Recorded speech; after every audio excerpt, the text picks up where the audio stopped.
Okay, hello everybody. My name is Chris Ellery from Soil Food Web Australia, and today we're going to talk about a few things. One, the tick of approval aspects for Soil Food Web, and I'm going to show you a few products which basically have had the tick of approval registration applied to them. Fish hydrolysate, liquid kelp, penetrometers, compost tea thermometer, pumps, and of course today I'll show you the small micro brewer or the 50 litre compost tea or extract brewer. Okay, basically also we have our compost tea bags. Now with these compost tea bags, this small one here is used for 40 or 50 litres up to about 200 litres. Now with these you'll find they've got two little lugs either side, one either side, a velcro closing top which allows you to put the compost in and close it up so it doesn't come out the top. These are optional. These are little clips that you can use basically to place on your compost tea bags, like so, and then attach them to the tea brewer or the extractor, which we'll go through a little bit later on. They just sit on there like that, and you can see little clips. They just allow you to unclip and clip the bag. It makes it a little bit easier when you're applying it to a compost tea bag, a compost extract system or a compost tea system. Okay, larger bag, you can see the two together, slight difference. Larger bag is used for brewers between 800 litres and 1600 litres, 2000 litres. Probably wouldn't go much bigger than that. I would probably use two if I was going to use it in a 3,000 or 4,000 litre brewer. Okay, now both of these particular little devices have a tick of approval. Tick of approval basically means that the input or the machine or the particular product has to be beneficial to the process of improving soil microbiology. And the bags do that by simply allowing the organisms to come out of the compost that's in the bags, and then basically go into the liquid and then breed up, if we're making a tea, in the liquid with our food sources. Okay, so we'll just put them aside. Alright, so another one we have here is the fish hydrolysate. Now we prefer to use fish hydrolysate simply because we believe it has, or we know it has, more different types of foods in it to feed the different types of biology. You can see here, this one here, you see the oil in the bottom, you can see the colour difference and the darker material up the top. And so what happens is when you allow the container to sit for a period of time, the oils will drop and the solids will drop and the oils will sit on top.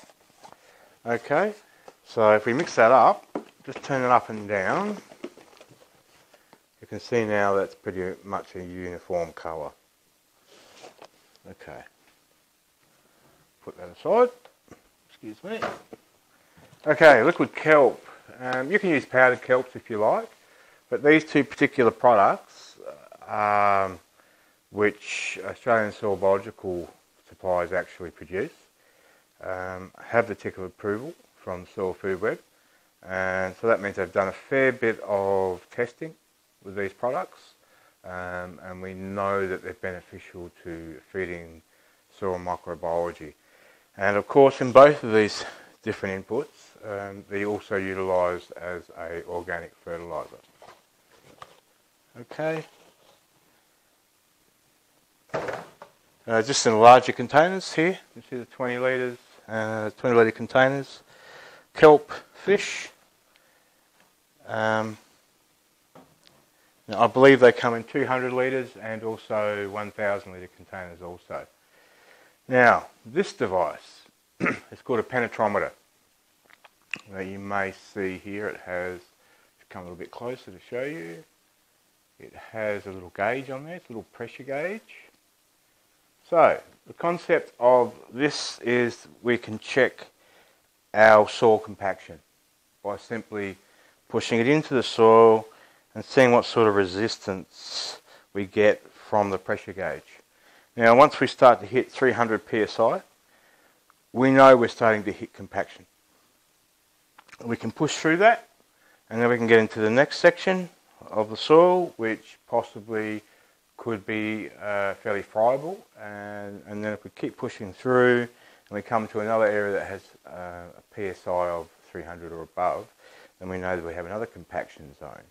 Now that's a good device to use to look at your top 100 centimetres of your soil, or of your dirt, whichever you have. You'll see here that we have, you may not be able to see it on the camera properly, but basically we have it marked at 10 centre increments. That gives us an indication of how far down we've gone into the soil before we can see the compaction aspect. Great little device. Not many people use these, unfortunately. I would definitely suggest it is a great device to have as one of your measurement tools for the farm, or your parks and gardens, your backyard, your market garden, etc., etc. Okay, put this one over here. Now our thermometer. Now the thermometer is made of stainless steel. This one has a guard on the end, which is really, really great. I'd suggest that to anyone. These devices are basically used when we're making compost. You could also, if you're gentle, if you're careful, put it into the soil and see what temperature your soil is also. But very, very handy device when you're making a compost. They're 900 millimeters long, so basically if we're making a compost pile anywhere between 1 to 2 meters wide, they're a great tool to place into your compost to check the temperatures. Temperature readings are in both Celsius and Fahrenheit. So for all the older people in the audience, or composting, if they only understand Fahrenheit, that's there. But it also has Celsius. So that one also has the tick of approval. Now you can get these ones smaller than this, and you can get them longer than this. I believe 1.5 meters is about the length that these particular make go to. But very, very handy. Excuse me. Very handy to use when making compost. Probably my most vital tool when I'm making compost. Okay. Now, over here we have a pump. This one's a rotary pump. So basically what happens is inside here it's an air pump. Inside here we have an impeller system that sucks the oxygen or sucks the air through this particular filter here and comes out through this section here. So this one here does 800 litres per minute, and I believe that is the ASBS 370, and works very well for compost brewers between the size of 500 to 800 litres. It does 800 litres per minute, as I said. And I know they work very well. I've been using these types of pumps, air pumps, for years. I'd say 15 years. And I still have one which I bought 15 years ago, which is still working. A little bit louder than normal, but you expect that after 15 years. Okay, now I'm going to show you now basically a small brewer, compost tea brewer, or extractor, And these are fantastic little devices. Just to lift it up. It's fully loaded. Everything that you would get with the brewer is inside. And so we have, opening the top. You might notice, I don't know if you can see that, but you might notice that we have these little holes cut here. Now that is for the pipe, the aeration system, and I'll show you that in a moment. Inside this particular kit comes with 2.5 to 3 litres of premium compost, which again has a tick of approval from Soil Food Web Institute. Lovely dark chocolate brown compost, not black. So it hasn't been cooked. It's high in humates, high in fulvics, and normally pretty good in regards to the biological aspects of it. Now, let's put this to the side here. Also with this particular kit comes a 2.5 litre kelp, liquid kelp. Now this particular liquid kelp is Australian. It has 3 to 4 different types of kelp powders in there, both warm water and cold water kelps. It also has some humates, humic acids in there, and a few other bits and pieces, and works really well when trying to feed the diversity of bacteria. An excellent food source, and a basic input that we always use when we make our teas. We'll see here, this is the compost, this is the hydrolysate, fish hydrolysate, 2.5 litres, which comes with the kit. Again, has a tick of approval, as does the kelp. Again, one of the 3 base inputs that we use when we make a tea, which is fish hydrolysate, good quality fish hydrolysate, and also liquid kelp, good quality kelp. We have 1 litre of blackstrap molasses. This particular brand is organic, and it's fantastic blackstrap molasses. A little bit more expensive than most blackstrap molasses, but the quality of it is extremely good. And you see it has a little handle. 1 litre. Again, comes with the kit. Organic. We also have, of course, the compost tea bag, the small one, with the little clips that I showed you earlier on. And again, extremely good bags for these. It saves a lot of hassle. Some people, when they make a tea or an extract, will put the compost in the actual bin, which is fine. It still works pretty well, but the issue that you'll have is when you're filtrating it to use it on the garden or in the paddock or wherever you're going to apply it to.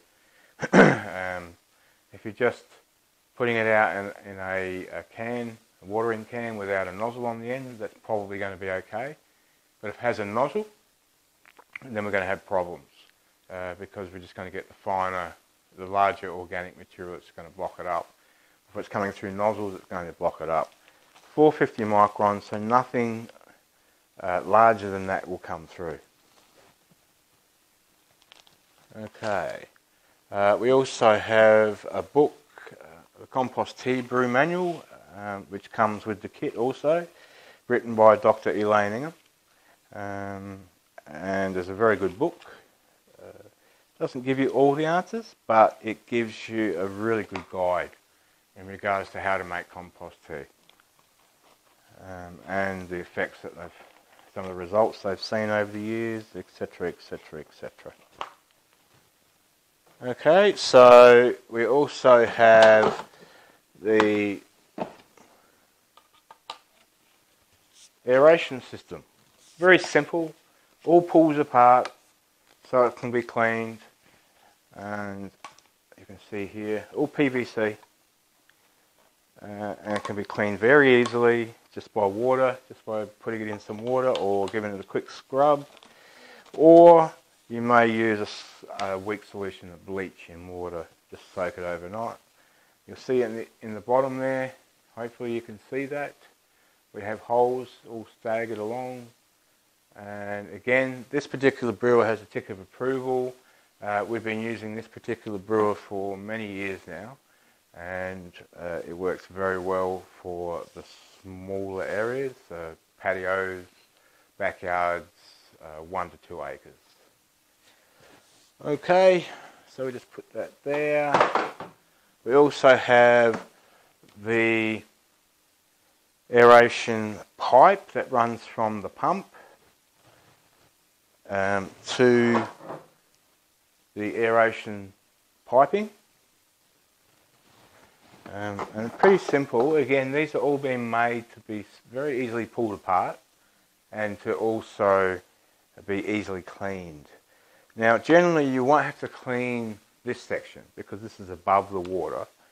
And you can see this part will go on to the pump, and this part here just pushes into the elbow as such, goes then on to the air pipe as such, and voila, simple as that. This particular brewer has a pump that will do up to 200 litres, or it does 200 litres per minute.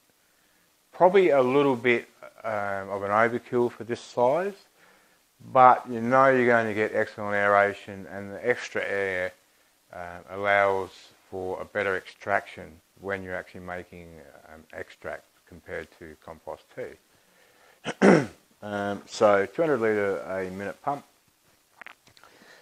This container is on wheels, so it can be pushed around, which is fantastic. You can quite easily drill a hole in here and put a tap in if you wish to. But obviously you must be able to get it out. So either you have to have it up a little bit high to put a container underneath to get it out, or you would put a pump, a water pump connection onto there and pump it out into wherever you want to pump it out into. It does about 55 to 60 litres, but we normally only brew about 40 litres because I like to allow a bit of air space up the top of yay height for a number of reasons. One is that when the compost tea is brewing, and if you have a really active tea, you'll find you will get a lot of bubbles or a lot of foam. You possibly can get a lot of foam. So that just allows a bit of space for that foam to live in, if you like, as it's bubbling away, so it just doesn't come over the top, which has happened to me on a number of occasions. And also, it also allows to add some more water if need be. Okay, the reason why you may want to add some more water is that possibly the compost tea, if you're making tea, has become a little bit anaerobic. You can smell it. It just allows you to add a little bit more water to it. Or if the bubbles really are, the foam is really foaming up high, you can add a little bit of water to it, or a little bit of organic oil, something like pumpkin oil, or even small amounts of a little bit more fish. Believe it or not, the fish actually changes the viscosity of the water, which changes the foaming aspect of the water. You'll find that the foam will drop down a little bit. But if you're going to add more fish, then you need to add a little bit more water, because normally that means that you're adding more foods. And when you add more foods, you're giving the ability for the microbes, the biology in the liquid to breed up even more. So that's another reason why we add more water, is because if we've added more water, we've got more space for air in there. But obviously the real test to see how anaerobic it is or aerobic it is by looking at it under a microscope. Okay, so we just take the little, excuse me for a moment, we'll just take the little air blower out.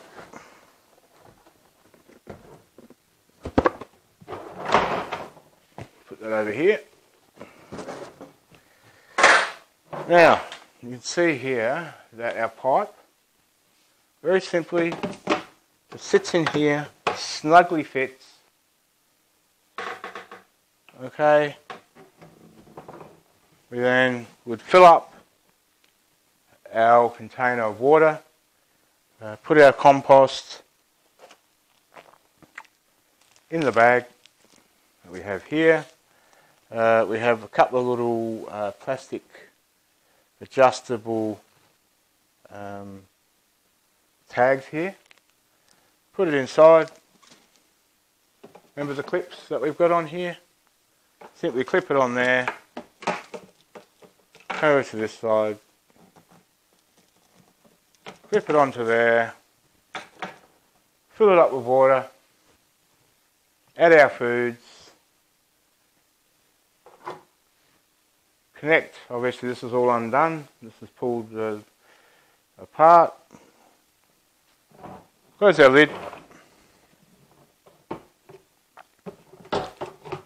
You see here, that's why those little gaps are there. So our aeration pipe sits out the top. Excuse me. Put that on top. That then will go to your air blower. Turn your air blower on, and that's it. 10 minutes it takes, basically 10-15 minutes to start a brew. And then we allow it to do its thing, and ultimately you would test the quality of your brew, whether it's an extract or a tea, via the microscope, which Soil Food Web Institute can train you how to do. And it's a very powerful tool to use, the microscope. It allows you to not only look at your tea or your extract, to look at the diversity you have in there in regards to what you've brewed up from the compost, but it also allows you to look at your compost. If you know the techniques, it allows you to look at the soil, gives you an indication, and we teach you the concepts of poor, average, good, very good, and excellent teas and extracts, which then transverses to how much you should basically apply to a given area. Also, we have a look at, from an extract point of view, we can see what's in there. So if you don't know the difference between a compost tea and a compost extract, it's very simple. One is breeding up organisms in the liquid to have really high numbers of those organisms, and hopefully some really good diversity of bacteria and fungi and protozoa, etc. Whereas an extract is basically extracting the organisms that are on the compost, but not feeding them in the liquid to breed them up in numbers. We're just wanting them to come out and live freely in the liquid, and then from there we would then put it into a container to apply it to wherever you want to apply it to, whether again it's the garden, pot plants, paddocks, wherever. And then as we're applying it, we put the food sources such as the kelp, molasses, and your fish hydrolysate and whatever else you want to use, out with them at that time, as compared to a tea where we're putting those food sources into the vessel with the liquid, with the compost in the bag, to extract the organisms off the bag and breed up in the actual tea or in the liquid itself. Okay, so that's just a quick synopsis of the brewer and what you get with it, the different inputs that we recommend you use, the pump, the bag, the penetrometer, also the thermometer. So I hope that's helped, and if you have any questions, please don't hesitate to contact us, give us a call, or if you want to learn more, please feel free to come to a course that we teach. We normally teach courses every couple of months. We also now are doing online courses for those people that can't come and see us, or if we have a large enough number in a given area, we will come to you to train you. Normally it's a minimum of 3 days in our courses, in regards to face-to-face courses. Your online course can be done either via Skype or on your own time, pre-recorded courses. But remember, what Soil Food Web try and teach you is about biodiversity, about incorporating diversity. We really are concentrating on the microbiology, but we also need to consider the plant species that are being grown, the diversity of those particular plants, whether they're perennials, annuals, deciduous, etc., etc. So hopefully we'll talk to you in the future. We look forward to working with you. And thank you. I'm Chris Ellery from the Soil Food Web Institute, and I thank you very much. Bye.